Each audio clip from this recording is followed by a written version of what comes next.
Hello, this is Kat from cherryfairytale.com, and I'm going to show you how to make a Harry Potter style scarf like this one in crochet.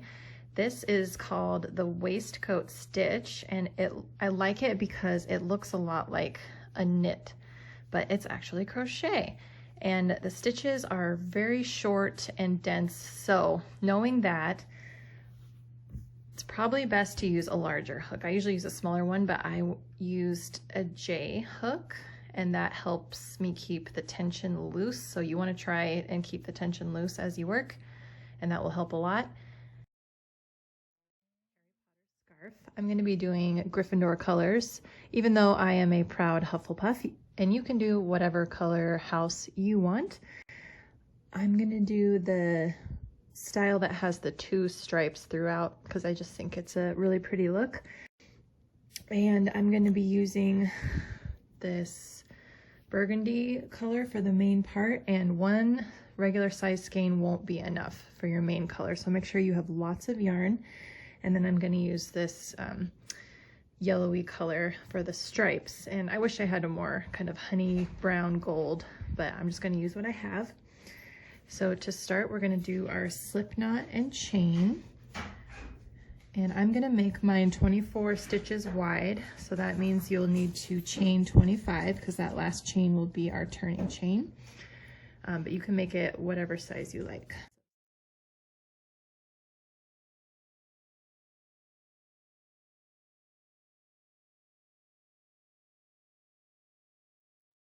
Now that I have 25 chains, we're going to go into the second chain from our hook right here, because this last one is our turning chain, and we're just going to single crochet all the way down, so you will have 24 single crochet.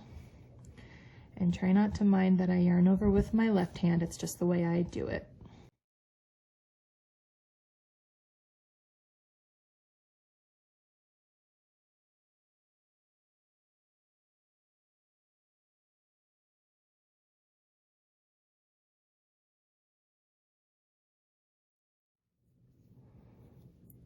And then after that last chain, that is our first row, and that's the only time we're going to do just the single crochets. Now every row will start and end with the single crochet, but we're going to have the waistcoat stitches in between. So to start a new row, chain 1, and into that first stitch, right into that V, just do the single crochet. And try to keep it loose, keep your tension nice and loose. And then we're going to start our waistcoat stitches. So to do that, we're going to go into in between these little upside down V's of the previous row stitches, and you're going to put the hook right in between, see right here and here, right in between those all the way through, like that. And we're going to go into the second one. So this is the first one. We did our single crochet here, so that counts as the first stitch. So skip to that second one, and then you just do it like you're doing a regular single crochet, except you just stick your hook in that different spot. So again, on the next one,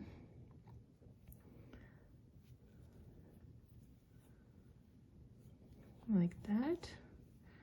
And then you can see, look for that little V shape, and that is where you will put your hook. So these make very short, tight stitches. It's pretty dense. So try to keep that tension loose. You can give a little extra tug on your hook. And we're going to go all the way down. When you come to the end of your row, make sure that you get the last single crochet stitch. So do your waistcoat stitch in that last single crochet. And then you do the single crochet right there in the last stitch from your previous row. So it's going to kind of look like it's extra, but it's not. So that is the end of the second row. So again, to start your row, you chain 1, go into that first V to do your 1 single crochet, and skipping this little stitch, go into the second one all the way through to the other side and make that waistcoat stitch. And now this is what every row will be like, just like our last row we did. So keep going with that, and then once you have a big section of just the solid color, we'll start the stripes. I'm going to do probably 24 rows, and I will meet you back here. So this is what 24 rows looks like. I did 24 wide and also 24 tall for this section, just easy to remember. And now to add the stripes, I've cut mine. I don't actually know how people leave it in. I think there's a way to do that. I don't know what it is, but I'm gonna end up on the other side of the scarf when I change colors anyway, so that's okay. I'm just gonna weave them in when I'm done. So pull in your new yarn and tighten your previous color, and we're gonna just keep doing the same thing. Chain 1, do that first single crochet, and skipping this stitch, go into the next one. And I'm going to do probably 3 rows of the gold so that it makes a nice solid line, because these are just really short. So you have to do at least 2 or 3, I would say.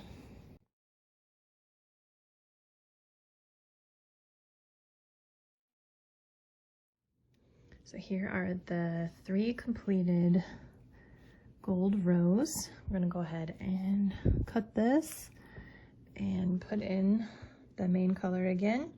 And I'm going to do 5 rows in between, because I was noticing in the movie, it's in Prisoner of Azkaban, where I saw Hermione wearing this style scarf, and the sections between the 2 stripes are actually wider than the stripe itself, so it's a little bigger. 5 might actually not be quite enough, but I'm just gonna go ahead and see how that looks. So chain 1 and continue with 5 more rows.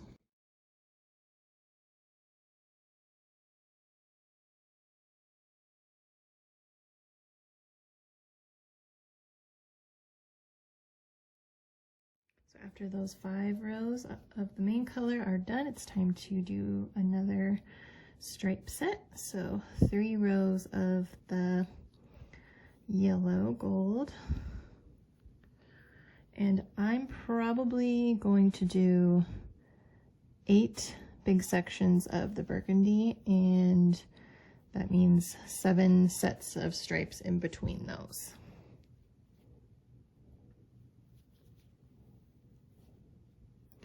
Don't mind my little tie right here. I ran out of yarn and had to tie it back on.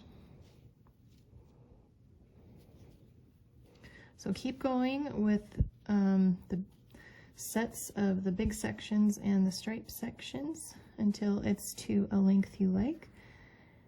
And then I will show you how to do the tassels.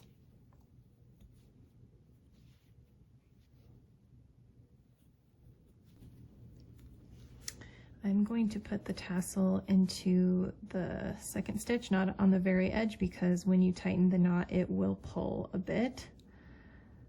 So pull all those through, and this is a little tricky to do, so don't feel bad if you can't get it on the first try. You will get it with some practice. So try to keep all those ends nice and even. Doesn't need to be perfect, but just, you know, about even. And then I like to just use my fingers because it's easier to grab, and you pull all those through and you tighten, pulling at all the sides a little bit at a time.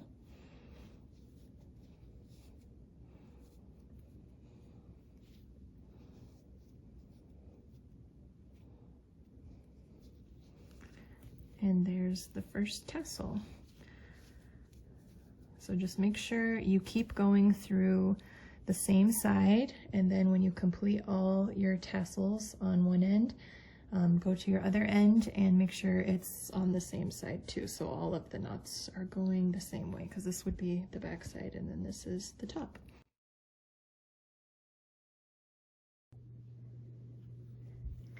So when it's finished, the whole edge will be covered with tassels, and for me, I ended up doing 9.